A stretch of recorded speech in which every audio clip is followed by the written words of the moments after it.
Welcome back to the Long Haul Mentality. I'm your host, as always, Nick. And this week, I got my boy Justin Jacoby on, man. What's up, dude? Hey, what's going on, brother? How are you this morning? Pretty good? I'm good, man. Good. Yep, I'm got my bowels cleared out. Had a good hearty breakfast. Just ready to ready to seize the day. Brain clear, bowels clear. Yeah. Hey, 3 before noon, man. Yeah, That's right? How's that's that the knee, way to man? start the day, dude. How's the knee? Um, it has its ups and downs. Today seems like a good day. That's good. I actually have legs on schedule to train today, Cool. so I've been loading it a little bit more. Banded stuff to accommodate some resistance. That way it gets a little bit more challenging in the in the lockout position. So in the fully shortened, it gets harder, but then it's not overly compromising me when I'm in the most amount of knee flexion. So That's we're good. trying different stuff. It's really elementary, honestly, man. Like Yeah. I'm really starting from the bottom again. Yeah, just gotta get that knee function back again. Yeah, it's very humbling, and it's a swift reminder when I am still, because I'm still doing a lot of unilateral work, obviously trying to keep my good leg strong and and as big as I can. The level of difference, and Yep. not only just the size, especially my left leg is pumped up because I haven't gotten a quad pump in my right leg now since April or since early January. So Jeez. it's so like this one gets pumped up to hell, and like also the weight disparity, how Right. much I'm loading Right. is, I mean, it's not even 10-1, it's like 20-1. Yeah, that's annoying. And you were a strong guy to begin with, so like that's a pain in the ass for sure. Yeah, and But legs has always been my thing, man. So it's yeah. like The fact it's that the fact that like the legs were your thing and it's coming back already is like that. All that stuff's a good sign. So, what's timeline look like? How much longer do you have? so the 22nd is when I actually will see my doctor for like my final post-op visit, and then that's usually when he gives his thumbs up. So my hope is that we can, get the green light to start like loading. I've already kind of started, but I am definitely ahead of schedule comparatively to the average person for obvious reasons. And we will do more imaging also to see if the cartilage grafts have set in and healed. Cool. And then that's when I also like to ask him a million and one questions, Yeah. because Right. it is, dude, it is so grindy in there. It feels like there's gravel in my knee. Ugh. Like that's what it feels like and what it sounds like, because it's Yikes. very audible. Yeah, So that's not it's fun. I'm yeah, gonna knock on wood before I say this, but I haven't hurt anything majorly like that. yeah. Like I'm I knocking tore on wood for you. I tore a labrum years ago, but that in my shoulder, but that wasn't like the worst thing ever. Yeah, I did that in college on my left side too. Yeah, mine was a car accident, but Oh, my shoulder popped out over the seatbelt. That was a lot of fun. oh But my gosh, that was a yeah. serious car accident then. Well, regardless, man, it's been cool to see it coming back, and I'll be excited for when you are finally getting back to getting on stage, because that is still the goal, right? Yeah, yes, it is. I mean, I'm going to be 31 in 5 days, so I'm still young, like relative to the sport. Again, a lot of the guys that are gracing the Olympia stage are in their late 30s, early 40s, so it's Yep. like there's still a lot of time for me. What I would think, however, right after I turned 30, it was May when I tore my bicep. So it was like, It all so starts in the going downhill. yeah, exactly. So, and that's so like, I kind of am kind of a living proof and testament that like as soon as you turn 30, shit starts to break. Yeah, man. So, I, you know, I want to get up there. I want to do well. I've even honestly, Nick, I've toyed around with the idea of just jumping in a men's physique show this year. Just because, dude, I want to be up there. Like I miss Yeah, the I get protein, it. I miss the glaze, I miss the process, I miss Yep. prep, and or if my leg isn't all the way back, I know I could make weight for classic because I'm a little downsized in my lower half. My upper half is definitely bigger than it was when I did my pro debut, but it's like maybe do classic. You know what I mean? Yeah, Like with no expectations. I probably wouldn't even post the stage just to pictures. scratch that itch. I just want to do it. Like Yep. I'm a competitive person, and like yes, I get to scratch the itch from my clients and going to shows and everything. And like I just traveled to my first show a couple weeks ago, or not even fully 2 weeks ago. with Jay for the Detroit Pro. And, and I have a lot of, most of my best athletes are competing this year. So like, I'm very excited about it. Both of the Shires, Kelly Purcell, Mike Condell, Tonio, Andrea Buzzi, like almost all of my pros are pretty much competing. That's gonna be awesome. And I always have a host of, national level people. We win a lot of pro cards every year with the team. You do. So it's, so I'll be at the major players for pro cards, probably junior nationals. And then I don't know if I'll go to USA's. It's always up in the air just because it's so far. And I really don't enjoy Vegas like at all. I always go to North Americans. I usually win a couple Masters pro cards at Masters Nationals. And then, I always go to NPC Nationals. So. Oh yeah. Yeah. I always see you out here, but, that's a hectic schedule for sure, man. But I know what you mean. Like I've got my last prep picture over here, and then I've got the same picture over here because I used to have it in small like frames. Yeah. And every time I look at it, I'm like, maybe, and then I'm just like, no, I'm good. See, the thing is like with you, I know because you did your gut health protocol, and then that was kind of when I feel like you kind of like walked away a little bit, and you let your body come down. Which is fine. And you're way healthier now, and you look way healthier now. You can see it in your face. 100%. And that's the only thing that I haven't done yet. Yep. I haven't let off the gas because I know for myself that as soon as I start coming down like this, it's never going to go back. Yep. And so we're on opposite ends of the spectrum as far as like where we are in our competitive realm, right? Because like I'm just a little bit older than you, right? I'm 32. I have a 4-year-old, and I've never even won a local show. So like when it came down to the thing of like, yes, I am still relatively young because your point of like most of these guys are in their late 30s, early 40s. It was like, man, how much longer am I going to push this thing with having a 4-year-old and all these other things I've got going on? So like the other thing you have going for you in bodybuilding is you're short. I'm tall. Yeah. I'm 6 foot, man. Right. So like the heaviest I got to right before that gut protocol was 265. And like for most people, it's like, oh yeah, that's pretty heavy. That's big. I mean, that's way bigger than the average person. See it on a 6 foot frame, and it's like, okay, there's still some more room to go, And yeah, right. We're so skewed with what we think is big. Yeah, like, 100%. Like, a bodybuilder would look at you and be like, "Oh, he's small." Yep. Like, I mean, relative to what? I'm 240 right now, and I feel small, and it's because I'm around all these mutants all the fucking time. Like I had Jordan Hutchinson and Elias McCall in front of me the other day, and that was the first time where I was like, "Fuck." Yeah. You look great now, man. And honestly, I mean, thank you. You probably made the right move, because to your point, let's say if we were in opposite spectrums, even at your height and my height, if I was like, hey, I still haven't like won, the overall at a regional show. Yep. I wouldn't be chasing this anymore, especially if I had the business that I still have. Right. The business that you have. You know what I mean? And I don't have kids. I someday would love to have children, but knock on wood. It's the best. But you have a child, and you have a great gal that's in your life now and everything. So there's we all have the same amount of baskets, right? You know what I mean? And you only get so many eggs. Yep, exactly, man. Divvy them up into what baskets you're putting your eggs. To be completely honest with you, dude, that gut protocol was probably the thing that was like the straw in the cap of like this is where things are done.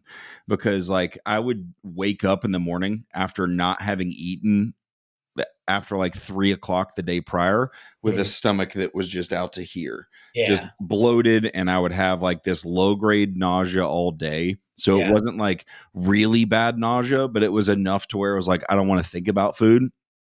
And then once that finally got better, the only thing I wanted was to be hungry. The only thing I wanted was to have a stomach that was like happy and calm. So like the thought of like, okay, cool, let's go back into an off season and go back to fucking 265 was like, I'm going to throw up thinking about it. And dude, and your microbiome controls so many other things. Yeah, 100%, man. I've noticed myself that like when my stomach, because I call it a sensitive stomach. I definitely probably have some things going on internally. It's not bad enough. Yeah, for you, sure. You have one.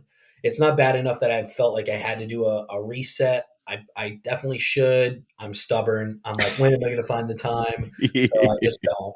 And I kind of keep putting it off. And I have definitely gotten it into a much better place slowly without having to go to a full-fledged protocol. Right. And a lot of that's just really cutting out a lot of other foods and a Yep. lot more cleaner, healthier foods. My meal prep company, I've talked to her about different things, and she does some different things for me. A lot of fruit. Yep. I never was a fruit eater. I hated fruit when I was a kid. Now Ah, as an adult, it's like my favorite thing. I love fruit, I man. can Fruit's I the can eat best. pineapple with every meal all day long, every day. I will eat pineapple until I'm blue in the face, until I Yeah, turn dude. into a fucking pineapple. The only So, thing that sucks about pineapple is your mouth starts to get raw. dude, I was wondering if that was just me. No, Like no, no. I It's get this tingly feeling in my no, mouth, and I'm just like, it's what's because you're going eating on like here? 4 pineapples a day, homie. Yeah, it's like apparently it's all the bromelain in it and the citric acid because Yeah, that's it's part of the probably more acidic the citric fruit. acid. But it's Um, yeah, but that's so, so anyways, we'll go ahead and skip forward to like what we're here to talk about today. And you and I had a really interesting conversation, and I thought that it would be cool to translate over to the podcast. I've had a bunch of different athletes and stuff on at this point. I talked to Ian about his career going through the Olympia and then retiring. I've talked to Hunter. I've talked to newer pros, that kind of thing. But I think there's often a not necessarily a disconnect, but it's the best word I can come up with between like how athletes see things and then how coaches see things. Because like the athlete is focused on the first thing in front of them, and the coach is focused on like 10 steps ahead, yeah, right?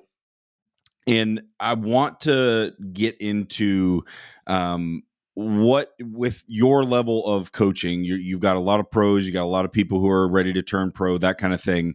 With that level of people who are like, hey, I'm going to do whatever it takes, I want to kind of walk through what you think the differences in mentality are from someone who's like, oh, I want to do my first show, to now looking at trying to get to nationals, to competing at nationals, to turning pro, winning a pro show, so on and so forth, and kind of up that ladder. And what you think the main differences are that set somebody apart that doesn't and doesn't. You know what I'm saying? yeah, Aside from genetics. So, yeah. what, Because none of this has work ethic and right. mentality has nothing to do with genetics. Yep, exactly. So we'll put genetics on another pedestal as far as this is concerned. But so when you have somebody come to you, and like I get this all the time, so I'm sure you do as well. People come to you and be like, "Hey, man, I want to get on the Olympia stage," or "Hey, I want to go pro," and then you have to assess the reality of where they are. Those Right. people. And look, some of those people who come to you and say that and want to go to the Olympia stage are people that end up doing it. But Yeah, sometimes. yeah, and then and a lot of other times they don't tend to last past a couple of shows. So, what do you think the differentiating factor between that person who says it and doesn't do it, and the person that says it and does do it is? I mean, so some of it is being like almost like naive to an extent. Sure. They really don't know yet just what it's going to take. So because it's easy to say those words, right? Especially from the beginners. Like especially even more so, especially if you haven't done a first show yet. Yep. Because when you are backstage at your first bodybuilding show, and now I always would say like, hey, go to a good one. Don't compete in the Punk's Tawny Phil Classic. You know what I mean? In Podunk nowhere, like do something good. You know what I mean? Like because then you get to see, and Yep. like that's a regional show, and you get to see like, hey, what it looks like. And if you look at that, and then you think if your immediate thought is, I'll never get there, you've already lost, man. Like that 100%. person doesn't have it no matter how much they say it then at that point. Whereas if that same person looks at that and is like, I can get that. I can do that. Like I can be there. You know what I mean? I'm not there right now, but I can definitely get there. That they already have so much internal belief that's going to take them so far. 100%. If you don't believe in yourself in this sport, nobody's going to believe in you. Like, yeah, like I, as a coach, I always tell my athletes like, hey, I believe in you and I know that you can do this, but I can't believe in you more than you believe in yourself. And I can't want this for you more than you want it for yourself. This Most is about definitely. you, bro, not about me. And so if you want this, you've got to show it. And And I all of think your actions then have to line up with the same words that you're putting out. Because if Exactly. it's just empty talk, then nothing's going to change. You're going to look the Exactly. same almost every show. You're not going to make a ton of progress. And then you're going to be wondering why. And then as athletes, a lot of people, athletes have a hard time taking blame. So then it's like they are looking for reasons. And again, you and I know we're always the scapegoat, which is fine. Whatever. That's our chosen profession. I'll wear that hat if I have to. I don't really care, because I know Yep. at the end of the day, I'm not. And anybody with a brain stem that knows bodybuilding knows that it's not us. Yep. Especially good coaches like ourselves. You know what I mean? Like, you've done really well with the people that you've had. You've done well with not a lot too. Like, you've done a lot with a little. So that's a sign of a great coach, in my opinion, especially being able to do good work with amateurs. Yep. Because then, God forbid, somebody who has freaky genetics gives you a chance and you do some Yep. crazy work with them, like Chase. Ugh. You know what I mean? Like, he's crazy. You know what I mean? He's got wild genetics, needs to bring his legs up, but he's got crazy good genetics, has a lot of things going for him, and he looks crazy. And like, you Yes. guys were poised to do really, really well until he got hurt. Yeah, So, that which was he'll still be fine. Like, I tore my bicep and it's back to being my bigger and better arm anyway. So it's like, that's not not a career ender, right. but you know what that is. And so that a 100%. lot of it is a lot of it is that, man. It's, you have to, they don't, the beginners sometimes just they don't even know how much they have to believe in themselves. Yeah. And the thing is like there's a lot of people who will, like, if they go to a show or if they just see something online, will say, yeah, I can do that, but they don't actually believe it. Right. They're just saying it as lip service, and they're saying it as an opportunity so that they can post something online to get attention and gratification from something, because they want, like, all of us want to be important in some aspect. Right. And there's a lot of people who have just clung to bodybuilding because it's something that gets them attention. And the differentiating factor, I think, between the people who like say it and then kind of never follow through with it, and the people who say it and do follow through with it, are the ones who figure out like the hardest thing they can do to make progress. Right. Because the people who like just say it and never do anything, they want to try and find a way to skirt that line. They want to try and find these extra things that they can do first before they've put in the work. Right. And especially with the way social media is these days, everybody has a hack, everybody has a diet plan that's perfect for the hard gainer or this, that, and the other. And it's like, look, the reality of the fact is maybe some of those hacks would work for particular people, but you probably also just need to keep beating your fucking head against the wall until something breaks. Yes. And like looking at my bodybuilding career, if you want to call it that, that's literally what it was. I was not built to be that big. I was not built to be a professional bodybuilder, but I did everything in my fucking power to get to where I did, even if it wasn't like the highest levels of this, because I knew there was something at the end of it that I wanted, whether it was a pro card or a win or whatever you might have. Yeah. That part didn't matter. I just knew that there was something at the end of it that I wanted to do. I wanted to be that. I wanted to do this thing. And then I figured out, okay, well, how do I do that? All right, well, I got to train hard. What does that look like? How do I refine that? How do I change that year over year? And like finding the ways to make a very repetitive process something that I could do over and over and over, you know? Exactly. I mean, you were looking for ways to, I think that's such a great analogy of the people who don't truly understand what this is, or like don't necessarily have the drive and the work ethic to do it, is they're trying to find the shortest way possible Yep. to get there. Yep. And that's just not how it works. You know what I mean? Not in our sport, and because like they want the path to success to look like this. Mm-hmm. It doesn't look like this. It looks like this. Yep. And then you're up there. It's like, there's going to be regression at some point or another. You have to then, like you said, you have to be consistent, and the accountability and discipline of just continuing to do what's in front, what you need to do, is how you break through some of those time periods. And Yep. the beating your head against the wall thing is, I mean, that's bodybuilding. That's why what Yeah. we were talking about before. That's why these guys that are on the open stage tend to be older. It takes that long, even when they start early. Yep. or they start bodybuilding in their 20s. It's like, it takes that long. Guys, Ronnie Coleman was winning Olympias in his 40s. And like, you think he wasn't lifting weights? He played college football. Of course he was lifting weights. Yep.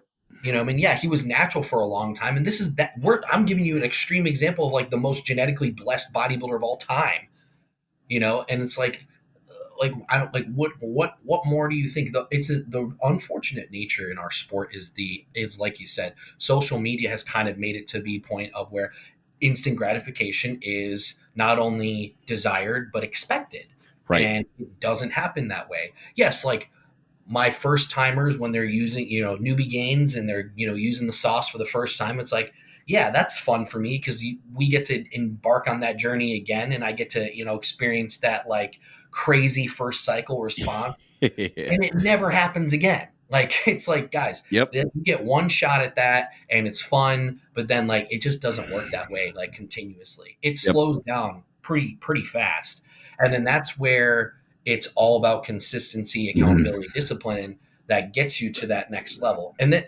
so talking about what you had mentioned of the first time competitor to then trying to maybe work their way up to wanting to do the nationals, and then doing some of the national shows and getting a pro card, like that's years Yes.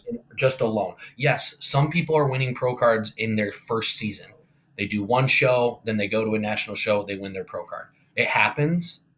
That is so not the norm. That is the exception to the rule. Mm-hmm. And those people, again, likely have great work ethic, superior genetics, a crazy response to PEDs, a good coach that can get them to where they need to go at a faster rate in the beginning portions of their career. Because at some point, it definitely levels off. Mm-hmm. Because if that happens, that's fine. But I don't honestly think that that's the best path for most people, because it doesn't teach them how to grind. It doesn't teach them the agony of defeat. And that's why also from a mentality standpoint, I feel like athletes end up being the best clients, especially athletes that are in maybe individual sports, things like wrestling or swimming or, or track or something like that, because it's all on you, man. Mm-hmm. Like, yes, you are on a team and there's like a team score at the end of the meet or the match or whatever, but like, those people are competing individually. They're trying to win their race. So all of the work that they're doing in practice and everything that they're either doing or not doing is going to then show on the day of the race or the competition, whatever. 100%. And those people, because you have to learn how to lose, just like you have to learn how to win. Yeah. You learn more from losing than you learn from winning. So if you have never competed in anything, like as an athlete coming up, you just get into the gym. Like if you're that typical, like, oh, I was fat or I got bullied or whatnot, and that got you into the gym and then led to bodybuilding. No knocking that. A lot of great bodybuilders became that from that. That's fine. But they missed out on a key component of like what it's like to lose, be coached and be coached. Yep. And understand that losing isn't always a bad thing, because that's how you learn. And it also, I think losing is a great fire. It's a fuel source. Because hey, you know how you feel when you lose a show. Like, you've lost shows, I've lost shows. I know how I felt. I was really not happy about it. Didn't love how I felt. Despite being happy about how I looked, it was immediately, what can I do more? Yep. I was looking into things of what can I do to be better? Mm-hmm. And that's how you go from, I did 3 national shows to get my pro card. I did North Americans in 2016, which was the second year of my competing career. I started in 2015. And I only went there because I wanted more competition. Because I won my class in my first show. I won my class in my second show. And I was like, okay, like, where do I go for like, where do I go? I mean, I was so new into bodybuilding, I didn't even know. But North Americans was a close drive to my parents' house at the time. I lived in upstate New York. Pittsburgh was like 6 hours away. I was like, let's go. So, and I got second. So I got second in my class. Now, that was back when North Americans was only top 3 in the overall. And I was a lightweight then. So, like, I knew I wasn't going to win a pro card. I knew that going into that wasn't the whole point. But I just wanted the experience. See what it looks like. See what it looks like. And to back it up a little bit from what we were discussing there, like, To the individual who does decide to go do their first show, and maybe they go in and they do amazing, they win their show, maybe they win the overall. I think there's a big disconnect in people understanding the difference between a regional and a national show, right? Yeah. And like that first time you go from a regional show to a national show, and then you stand against the people like next to you, you kind of get smacked in the mouth, and you see it a lot. You see that happen a ton, right? And you'll see people who like won the overall at a show, and they'll start posting about chasing that pro card next, and I'm going to get my pro card and Yeah. this, that, and the other. And it's like, look, the reality of the situation here is you're about to be going against people who have probably been trying to do this for X number of years, which Yeah. means in that time period, they weren't worried about regional shows. All they had to do was show up to one and win it. And then they were qualified to go to nationals. So Yeah. they've been focused on a national level physique, not just like trying to get to nationals. And there is a difference between a veteran of that stage and you who just won an overall at your first regional show. Like, awesome, congratulations, but you now Yeah. need to understand that there's a big gap. Unless you're a freak, unless you are just blessed to be that way, there's Yes. a big jump that people just don't grasp, right? And then the next portion of that you kind of mentioned there at the end, that I think is a really unfortunate thing of the time that we live in, is like when you went through those losses and you lost your show, and afterwards you go, okay, well, what can I do to be better? This day and age, everyone goes, I need to do more drugs. I need to Yes. take more compounds. That's why I lost, because that other guy Or was they're blaming the judges, or their right, tan was off, their coach missed their peak. right. It's like there's Everything but no them. there's no acceptance of the fact that you just simply got beat. Right. Like Exactly. why is that so difficult nowadays? Because it used to not be that way in our sport. It wasn't Right. like that when I Well, first got into it. most of the validation that people are getting is coming from pictures by themselves online, Yeah, and like, and and social media and bodybuilding was totally not where it was in right. 2015 that it is now. Because And again, I we did my can first go show in 2015. like if we were like a month out from the Olympia, we could go through the full list of people who were ready to step on that stage. We can pull up their Instagrams, and we can go to their Instagram and look at the pictures and videos that they have posted. Dude, every single one of those guys, when they're standing by themselves, you go, that guy could win Mr. Olympia. That guy could Yeah, win Mr. Olympia. That guy could win Mr. Olympia. You put somebody next to somebody, and it's a different fucking story. That yeah, physique now changes. And like, not to point at this guy directly, but like, I think a very big example of that recently is Jack Eagles. And there was a lot of people really talking. He's a classic guy, and yep, there's a lot of people really talking about his physique, and as they should, because his physique is amazing. It's very beautiful. It fits absolutely. the classic aesthetic very well. But then you put him in that lineup, and you go, "Oh, you're small." Right? And that's where you now start to realize, like, it doesn't matter how good you are by yourself. It doesn't matter that the picture you posted got 1,000 comments. It doesn't matter like how many people said that you're going to go pro until you stand next to somebody on stage, right? And again, another example of this is my client Blake, the my classic competitor. Like, amazing genetics, amazing structure. His posing's getting better, but he's very young, and he's just fresh into the enhanced world. And Yeah, the first year we got on the national stage, he got fifth naturally. And in that lineup, he didn't look like he was that far off from the other guys. This year, flash forward, he had 3 or 4 guys who were just slightly taller than him in Class C that had that slightly higher weight cap.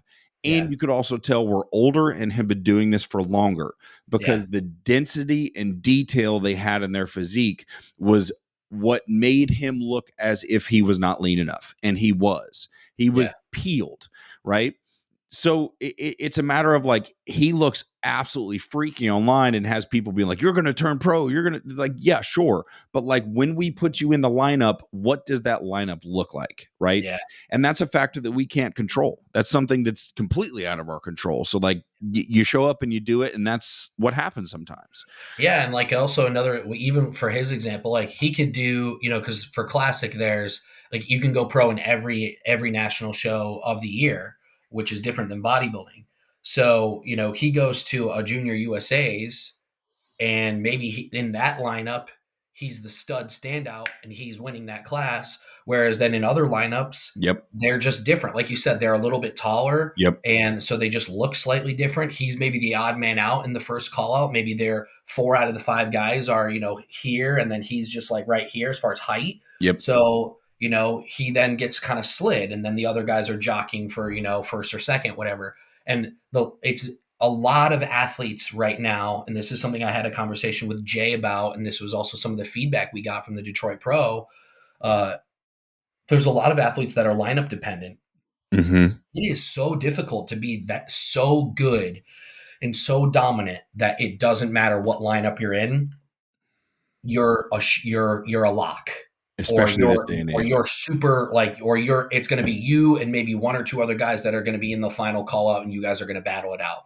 Like, if you're that caliber, you are amongst the best in the world at our sport. Mm-hmm. Obviously speaking at the pro level, of course, but because there's not that many of those outside of that, and like, again, and, so your client, Blake is like that. And Jay was like that this year because this was one of his worst placings of his career. He tied for his worst. He was 7th.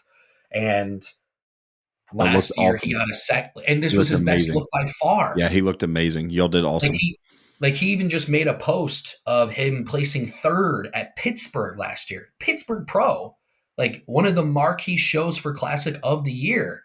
And then then right after going to Charlotte and getting 2nd, and he smoked those looks. Mm-hmm. Like, not even in the same realm. Like, if he stood next to himself, if that was a possibility, it's okay, straight ones, that guy won, put that guy 2nd. You know what I mean? Like, it would be incomparable.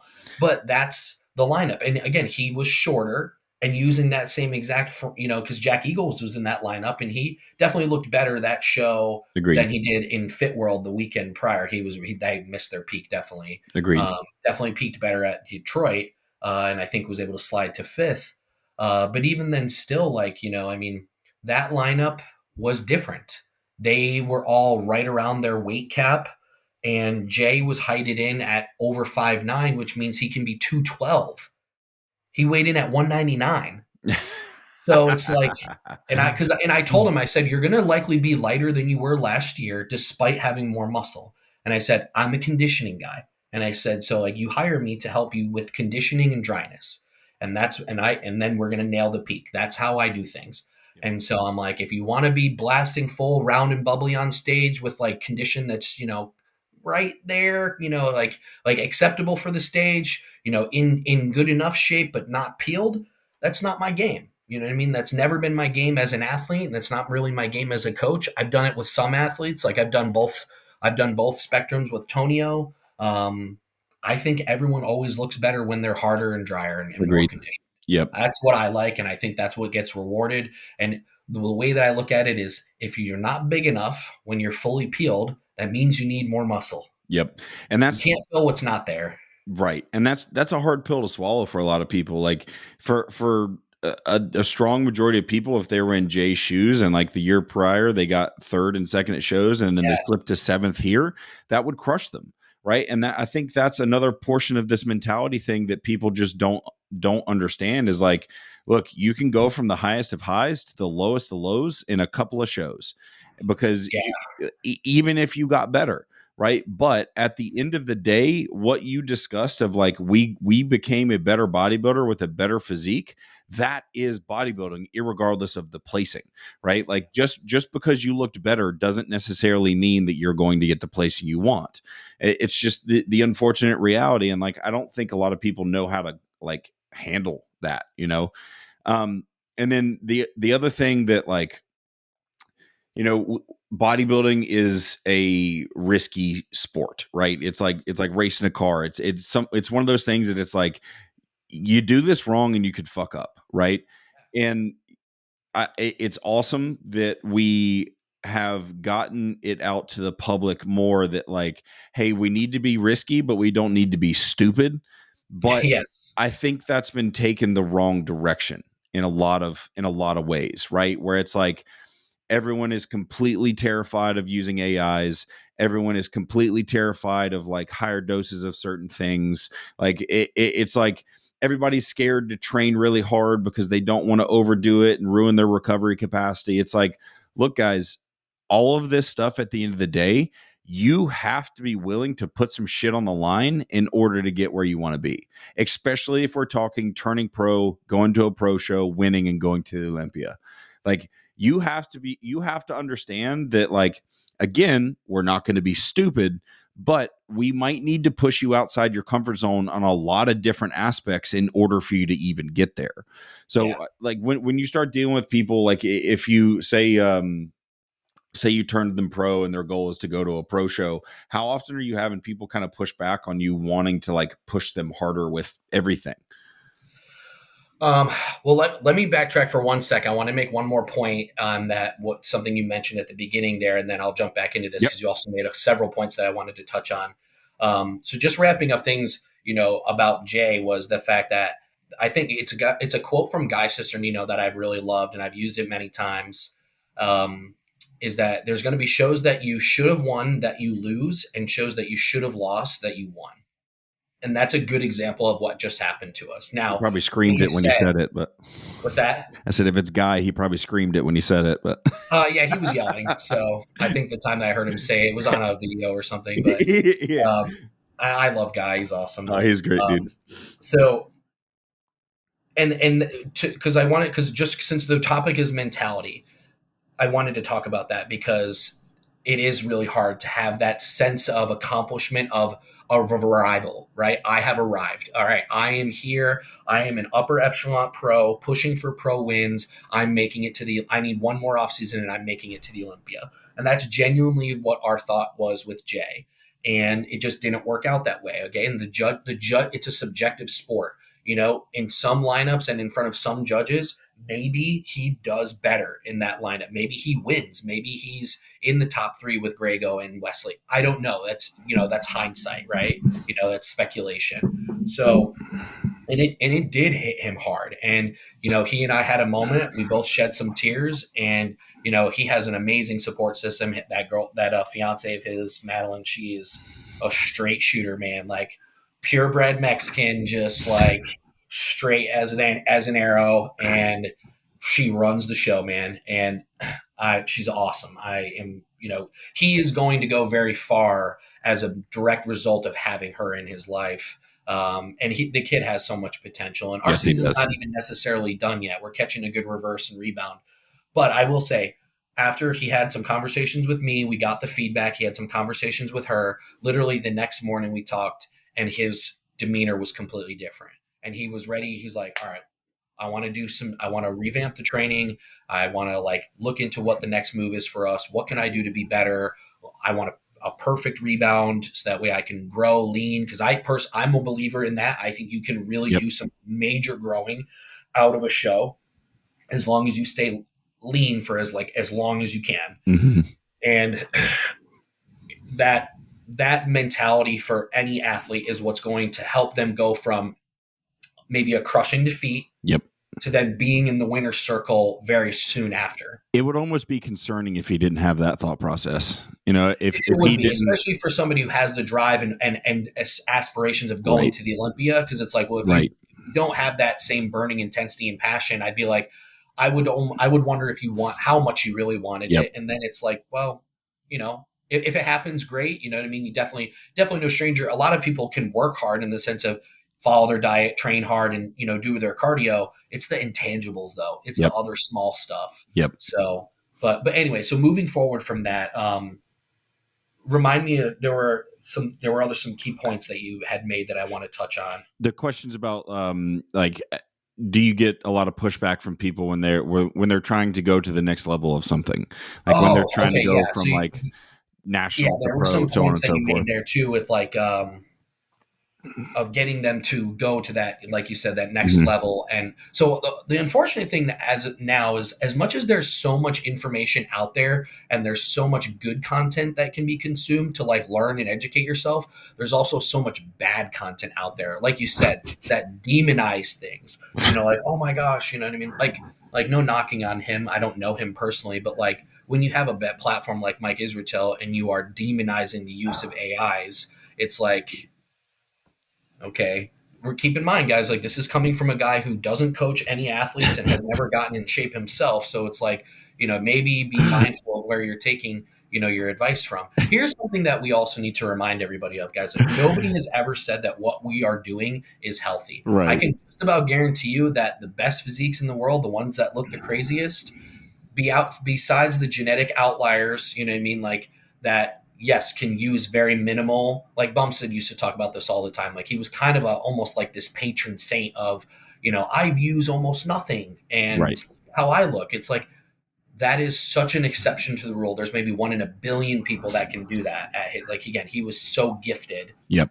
in many avenues. It's like for most of us, normal genetic people, I consider myself normal genetics, you're normal genetics, most of our clients are normal genetics. Anybody who's a true outlier is really separating themselves very easily. There's not question, you know what I mean? You're not having to like wonder, like, do I have good genetics? Does he have good genetics? Like, no, it's abundantly clear. It punches you in the face if you've got good genetics. So you are, and that this is something, and I'm not an advocate for being dangerous or stupid, like you said. And I really liked the way that you worded that because I think that that does put it into good context. There is a necessity to be a little risky Yep. to get what you're going after in our sport, especially when you aren't one of those, outliers. Yep. But there's a difference between being risky and being stupid. 100%. And something like Dom Cardone says this all the time, and I like what he says is any usage at all, no matter what, comes with inherent risk. And it's like, I don't necessarily believe that any usage is abuse, but guys, this is bodybuilding. There's Yep. no rules. So you have to be able to make that decision and hope that you have a coach that makes smart choices with your body and that you guys can also communicate. Because if an athlete isn't comfortable with something, that's fine. And like you said, that was the question, is there pushback? Sometimes, yeah. And then you have to have a conversation with them about where they're at in their competitive career, their age, their genetic makeup, and where they're at with their physique and what's really possible if they're, only willing to go to a certain level. And, because, we can teach people how to train really hard. We can, have them execute a diet perfectly. They can sleep extremely well. They can take their supplements, health supplements, do their blood work, all that stuff, right? They can check all of those boxes. That's totally fine. But then, yes, unfortunately, some of this is related to pharmacology, where it's like if you're not willing to go and push to a certain level, like as a woman, if you're, only willing to use Anavar, which that's fine.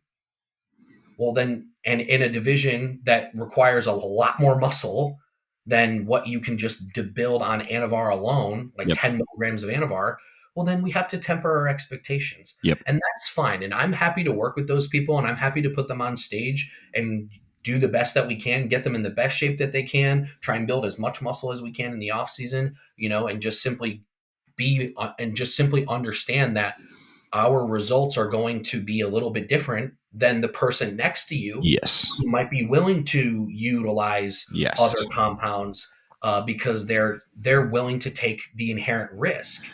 Yep. And there's nothing wrong with that, but that's like no one wants to talk about that. And Yep. because nobody wants to like, and I'm not advocating for it one way or another. I'm being realistic. This is 100%. the fact. This is the realistic nature of our sport. I think, and the U.S. is kind of an interesting spot, right? Like U.S. and Canada, North America, I guess maybe not Mexico because they're pretty crazy with drugs, but like the U.K. or Europe in general, probably Europe in general, they are wacky. And like I love my European competitors. I coach some of them, but like the cycles that I see coming from over there are crazy. Yeah, I agree. And it's just like that's fine. And honestly, quite frankly, their food quality and drug quality is so much better. It makes sense why there's some like of the world's best physiques coming from that region of the world. Right. Same with the Middle East. And I think what I mean? Like, just to go back to something you touched on a second ago is like I think we live in a society where like the videos that you see that are motivational is like you can become anything you want if you put your mind to it. And I think a lot of people hear that and go, cool, that means I can just do this through willpower alone. And it's like, well, yeah, sure. Willpower and dedication is very important when it comes to bodybuilding, because you have to be willing to do this for a long period of time. But the unfortunate reality is like, I can think I'm Mr. Olympia all day. It's not going to happen.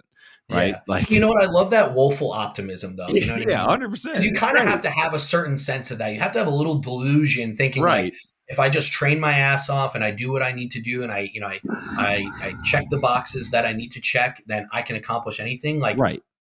because if you don't have that mentality, you're definitely not going to go to you're not going to max out what your actual potential is. For sure. But if you're that person that has that naive mindset, and then you don't like be realistic with yourself, you're going to just really disappoint yourself over and over. You know, it's Yeah, like, and that's the problem. yeah. Is And naiveness does lead to disappointment. like you said, I've never talked to someone who is a genetic anomaly that has ever asked the question, am I a genetic anomaly? They don't have to Well, ask. they know. They just know. So if you have to ask that question, you're probably not. You're not. So, No. right. So Yeah. the thing there is you have to temper those expectations and be realistic with yourself of like, all right, well, this is how tall I am. This is how much muscle mass I have now. This is how I did at my last show. This, like, consider all these factors and now extrapolate that by whatever timeline you want to put on it. Like, Yeah. you just need to be realistic with what you're capable of and then accept it. That's the thing Yeah. that I think a lot of people can't do, is accept the reality that they're faced with. And that's why they end up in a position that now makes them stupid, because they Yes. continue to make risks that don't make sense anymore. I think the biggest difference between like being risky and being stupid is the risk has a reward, right? Like Yes. the risk that we're taking is moving us towards something that is inevitably going to pay off. Mhm. So you could have an athlete who's like on the trajectory to win a pro show and go to the Olympia, and then you could have this guy over here who's never won a local show, and they're doing the same things. They're taking the same drugs. They're doing the same training. They're doing the same cardio, same diet, whatever. This Mhm. guy over here is being fucking stupid. Like, Yeah. you need to realize that, and it's like you can't Well, willpower he's being you can't stupid if willpower like your what way he's out of doing it. is putting his health at risk. Right. You know, so Exactly. obviously if they were both conservative, then like, okay, like not Right. demonizing it, obviously. Right. But to your point, I mean, we are talking bodybuilding, so we're talking extreme. So that Right. just so that way everybody that's listening, like it's like if they were both being risky, like we've been using that word, then yeah, the guy who has there's nowhere to go. Right. Like never going to go pro, doesn't have the structure, doesn't have the muscle bellies, doesn't have the metabolism, like it just doesn't have it. And Yep. again, like you said, the ability to be that self-aware and accept the fact that either you've got it or you don't that's a superpower in itself. Right. And the thing there is like, those people need to understand, look, you can still bodybuild. You can still Yes. do this and still get on stage, still enjoy the process and have a great fucking time with it, and still get crazy a reward out of it.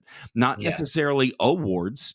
Like, you might not ever Yes. win a show, right? Which is fine, but think about all of the other things that you could get out of learning how to be that disciplined. Plain and simple, Yeah, right? absolutely. Yeah. So the External versus internal rewards. exactly. And I think one of the other things to kind of back up again to what you touched on, of like the content that people are putting out these days, is I find it to be a weird trend that people are on, of making a blanket statement of demonizing a thing, right? Oh Because my gosh, there's like, so many whether it's absolutes being thrown around. AIs or another compound, or like peptides are the worst thing ever or whatever, it's like, okay, maybe in the context that you are thinking of, but maybe in another context for somebody, it's exactly what they need.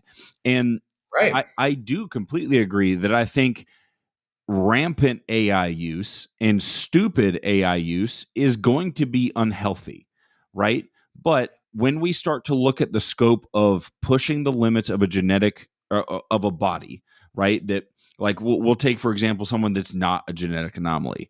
We're going to have to take a risk. And more than likely, we're going to have to creep your testosterone and other compounds up to a point where, like, you can't just process estrogen normally, right? Like, if your threshold's 500, and we've already pushed the other compounds in a number of different ways, and we're kind of at the threshold with those.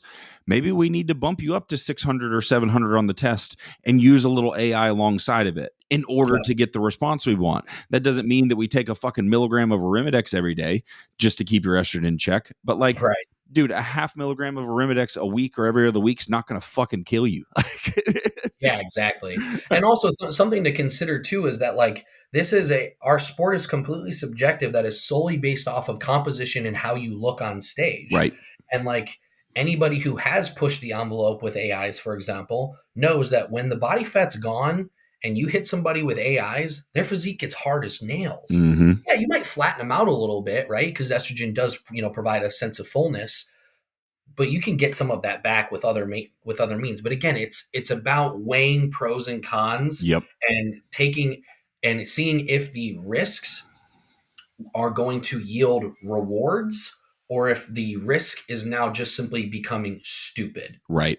There's two different spectrums. Again, the context that you put there of like, if the body fat's gone and you put some AIs in and they get harder, more than likely the timeline that you're looking at there is probably pretty close to show. Right? Yeah, right. It's the exposure time is low. You did do it for 20 weeks. The overall risk of it is not as right. But the problem is yes, there are protocols out there where it's a mig a day for 12 weeks, and it's like, wow, like it's crazy. How do you function on that? Because I know I would feel like kind of like shit. Oh yeah, I'll have to tell you about something later after that popped up a funny thought. Oh yeah, dude. I mean, I've seen it all, man. Like, again, like when you are, and I don't like consider myself, a guy that's, I got open guys on the Olympia stage every year, because I don't. Obviously, I've had Tonio, and my goal is to have Tonio and Shire and really hopefully Andrea Muzzy this year, all three of my open guys. And I definitely think if, everything goes according to plan, they definitely have a great shot at it. Agreed. The experience, but I have experience winning pro cards with heavies and, working with supers and stuff like that, like bigger bodies. And like, yes, like at here's another thing too, is like we fixate on like this, like window of time for a whole prep. And we focus on this part of a protocol where it's like, guys, we were in prep for 20 weeks. And the first 16 weeks of the prep, we were pretty conservative. Nothing went like, it was very traditional, very by the book, very much the norm for that level. Again, like national level going for pro cards. And then the last 4 to 3 weeks is when it's like, okay, hammer down. Yep. Let's get nuclear. You know what I mean? Type of deal. And it's like, but you look at that and it's like, oh my God, bad. And it's like those same people that are doing that though likely have no experience. They've never been in that level of competition, and they probably never will. Or it's other coaches that again are using that as a ploy to gain more market share. Yep, 100%. Again, that's just not stuff that that's not the type of content I'm going to put out. That's not the type of Instagram that I run, and that's not the type of coach that I am. I'm not even going to ever be that type of coach that has a camera following me around the gym. I finish a set, and then I turn around with a camera and I'm like, so, guys, this, and like start talking about something completely unrelated to like whatever they were just doing. Like, I'm not a content coach.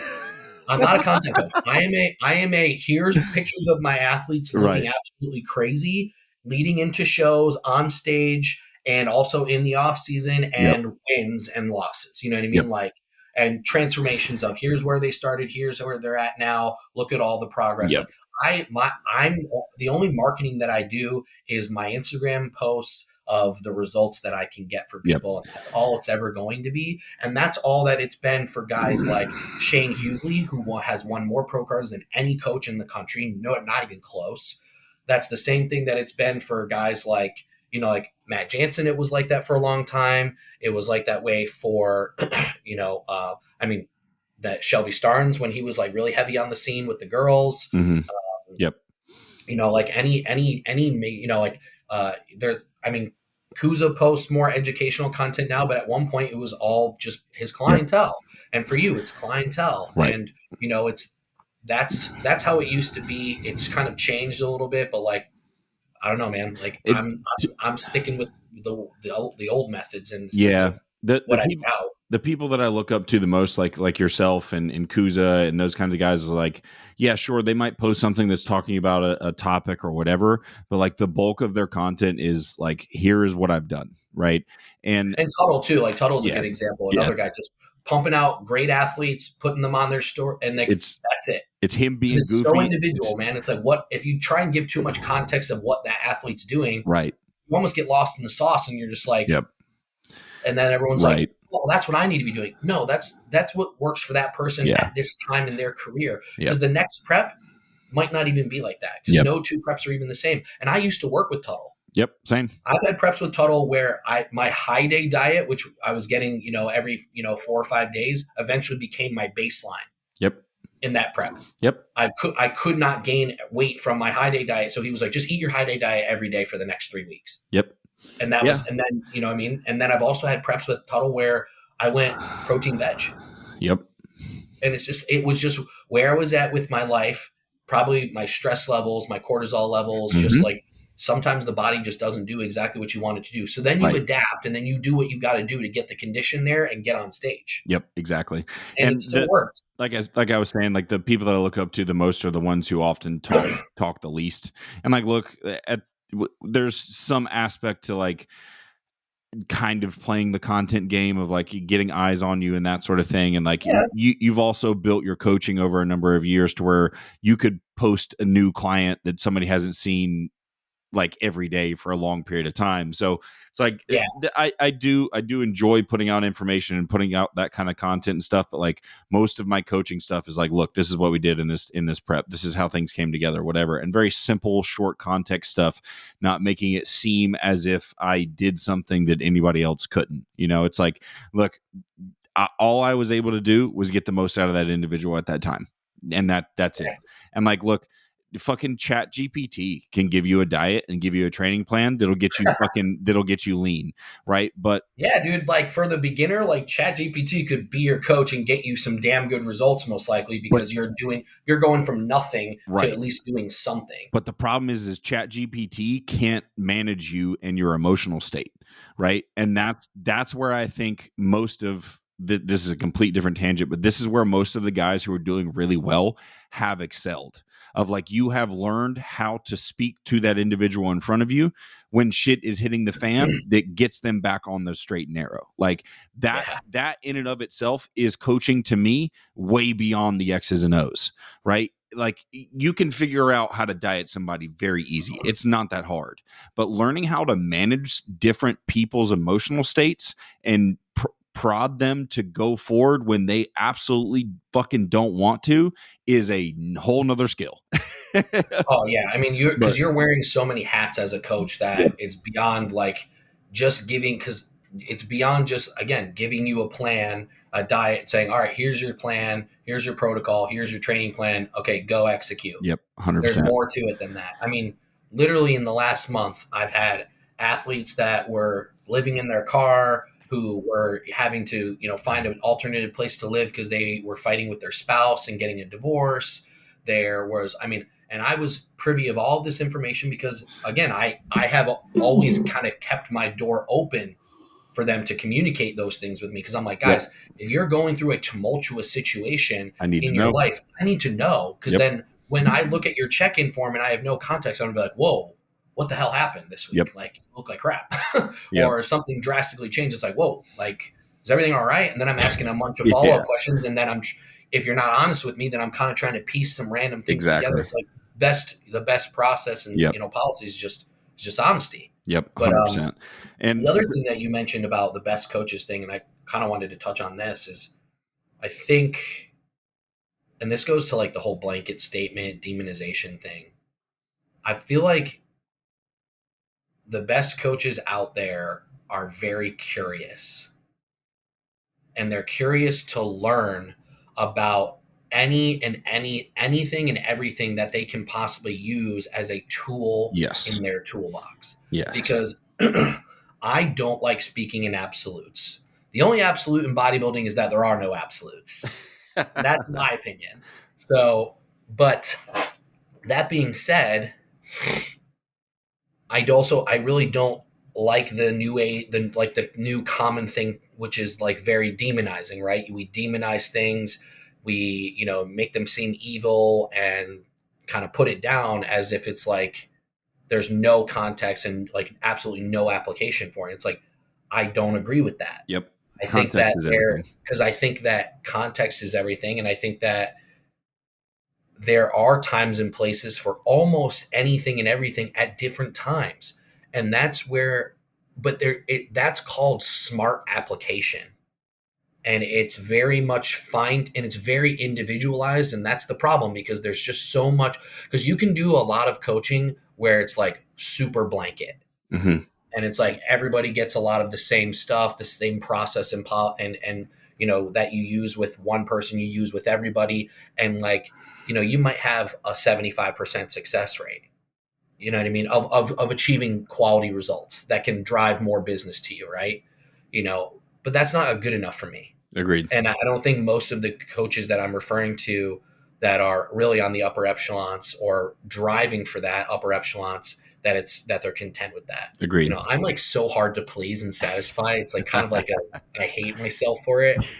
I wish I could just be happy with like, you know, just like the regular run of the mill, but like, Yep. I've been spoiled with certain aspects and certain things that I'm like, nope, I always need more. Yep. So, cause like I won like, so that picture right there is the, my 20th, my 20 pro card wins. That's awesome. So, and I won That's my cool. 20th at nationals this year. So at Yeah. nationals, we won 4 cards. You won like And half so of those fucking things this last year. well, 6 of them, but yeah. So, and that's since 2021. So like I started winning pro cards in 2021, and that was when my coaching took off, and when I went full time with it as well. So really, so since 2021, there's been 20 on the team.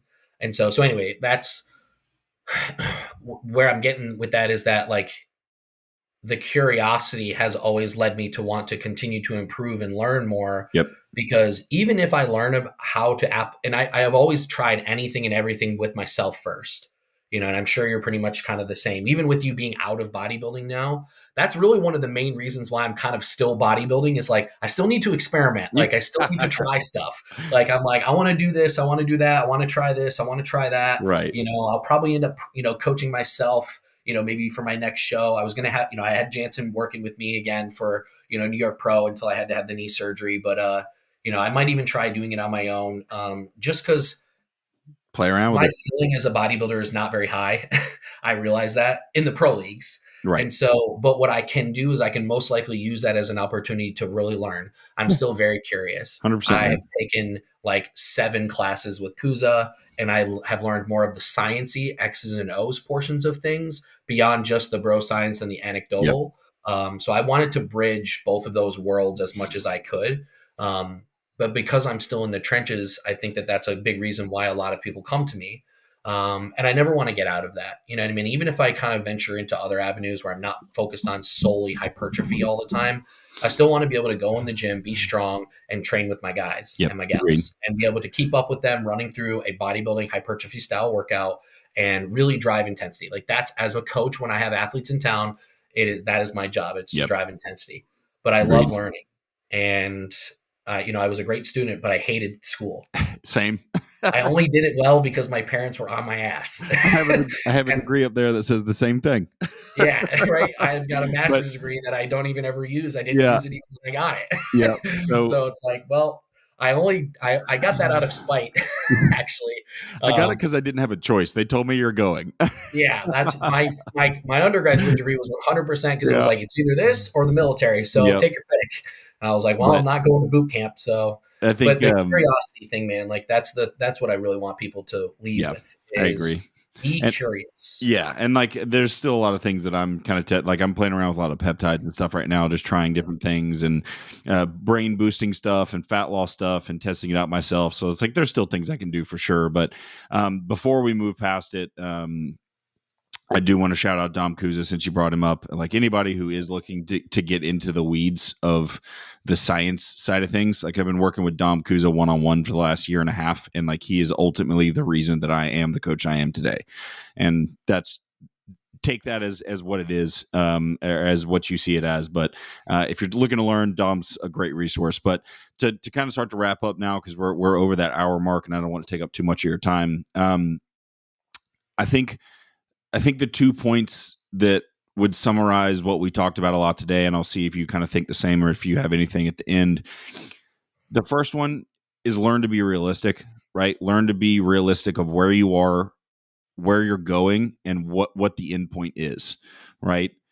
And be willing to take on some risk, even if you think it's outside of like what you originally thought. Let's have a conversation around this and see, like, okay, does this make sense for what we're trying to do? And is this going to help move the needle towards what you want without being stupid, right? Like, Yes. be willing to take a risk and be willing to be realistic. Jesus, I fucked that word up real hard there at the end, but realistic. But so be willing to risk things and be realistic with yourself. Anything else you think we can take away from that today? The taking risks, it goes in line with the way that I was kind of phrasing it, which is be curious. Yep. Because if you're taking that risk, it's out of curiosity Yep. of, if I do this, like, what can I expect to see? And the reason why I think that that's so smart, and I love the way that you're wording this, and I really I'm going to probably use this with some of my people. Do it. Is you can always dial it back. Yep. And if you don't try, you don't know. And because, I mean, dude, there was a period of time where TRT for women would have been looked at as like, oh my gosh, no, absolutely not. Testosterone, that's horrible. And it's like, education, honestly, a lot of times kind of, most of our apprehensions is out of ignorance. Yep. And I'm using ignorance in the word of lack of knowledge. Mm-hmm. And that's the unfortunate thing, right? But that's why you have people like me and like you and like Kuza and, you know, people who are willing to put the time and effort in and the work to learn and have anecdotal experience with doing those things with others as well as with themselves, to be able to say, hey, here's something I think that can definitely benefit us. Let's give this a try. Let's monitor how you feel and everything that goes on for the next, several weeks. And if there's anything that pops up that is getting to a point where it's like, okay, I no longer am like, this is no longer serving us. Yep. And like the pros are no longer outweighing the cons, then it's a shift of the spectrum back to what was previously manageable. Yep. And again, I'm using very blanket, vague terms because of the fact that, again, like, I'm not going to speak in absolutes, but, right. Realistic expectations based on where you're currently at and where you think you can get to, but dare to dream. Yep. Have a little bit of that, like, woeful optimism of like, I'm realistic, but I'm still going to go for it as if I'm Mr. Olympia 100%. Or as if I can one day become that. Because you don't, again, same with what I mentioned about being curious. You don't know if you don't try. Yep. Yeah. And that's so many things, not just drugs, guys. We're not solely talking about drugs. In our world and in this current age of our sport, again, like, that's all anyone ever wants to talk about. It's like, hey, so you've done an hour. It's like, why not try more cardio? Yeah. You've done an hour of cardio in preps before. Have you ever tried an hour and a half? Yeah. Have you ever, you've dieted on 2,000 calories. Have you ever tried 1,600? Yep. It's like, why is it okay to push the envelope with drugs? Because but not that's everything else. Like, but we can't push the envelope with the things that are just simply based on effort. And like, dieting on less calories is fucking willpower, man. Mm-hmm. Like, we have thyroid meds in the mix. Like, your thyroid you're going to have plenty of T3 levels by taking your thyroid meds and all that other stuff. It's like, maybe we do a little extra work. Yep. That's like, I really hate that myself for saying this because I'm going to like kick myself, but like, Rich Piana was not wrong in everything that he said, because he used to talk about training. And sometimes what the guy said actually had some decent things to take from it. Right. You don't get that big without knowing something. You don't get to that. He trained. Like, and the guy trained his ass off for a long time. Yes, he killed himself with drugs, but that was recreational drugs. And so, but my point is that, like, don't be so afraid of like going to failure or like, but I'm beyond 2 RIR. And how do you even know if you don't hit failure? How do you even know what 2 RIR is? Because I've seen people who train 2 RIR where it looks like 6 RIR. Get out of the box that somebody else told you to get in. Yes, like, try some stuff. Yes, like, 100%. I promise you that your body, the human body is the most beautifully, wonderfully developed engineering marvel in history of human beings. Yep. And it can handle a lot more than what you think. Yep. And so Yep. your recovery capabilities, yes, are very important. Managing fatigue is very important. But like, instead of always looking for the easiest and simplest and fastest route, maybe we just simply try to up our ante a little bit with how hard we're willing to work. Yep. And because I can say that without a shadow of a doubt, that from my first show in 2015 to my pro card win, and like the pro debut was a little bit different because at that point I was traveling all the time for clients, and the prep was very, it had a lot of highs and lows because of traveling and whatnot. So I kind of exclude that one because that was different. And it wasn't my best either, in my opinion. I think NPC Nationals was one of my best. The level that I was able to, I trained harder every single prep, but I also knew how to train better. So training harder was also learning how to train as a skill. Yep. So I trained harder every time. Yep. And some preps I did less cardio or more cardio, but I did my cardio with more intent. Yep. The first couple of years I was just getting on there. Yep. I was just getting on there. I was watching the clock, and as soon as I hit my time, done. I hated it. And then there was other times where I said, you know what? If I got to be on here for 30 minutes, 35 minutes, whatever, let me see how many calories I can make burn. it worth it. Yep. Let me make this worth it. Because, hey, maybe if I burn a bunch of calories in 35 minutes, maybe I don't have to do 40. Yep. I'm like, any 100%. Moment I can save myself. And it worked very well. Yep. And the training helped me maintain tissue, and the cardio helped me get in great shape. And as a result, it helped me win a pro card at the most difficult show the United States has to offer, which is NPC Nationals. Yep. And I was a class winner. Especially now that's in Texas. Well, yeah, I mean, it's obviously it's getting better every year, but the Nationals has always been for sure a show. Yep. So, but anyway. All right, man. Well, I appreciate you so much, dude. I appreciate you coming on here and spending some time. I think this one will be really solid. So I'm looking forward to seeing you out this way at some point. I'm sure you'll be out here for some show. Yeah. I unfortunately won't. I'll be there probably Texas Pro next. Unfortunately, I won't be in town for Texas Pro. So my best friend growing up is getting married that weekend. So I actually had to turn away a female bodybuilder because she wanted to do Texas Pro. Which sucked, but actually I think she's going to do Romania now because they took women's bodybuilding out of Texas Pro. They did. But anyways, regardless. But all right, dude, I appreciate you very much, man. Hope you have a good rest of your day. Awesome. Thanks, dude.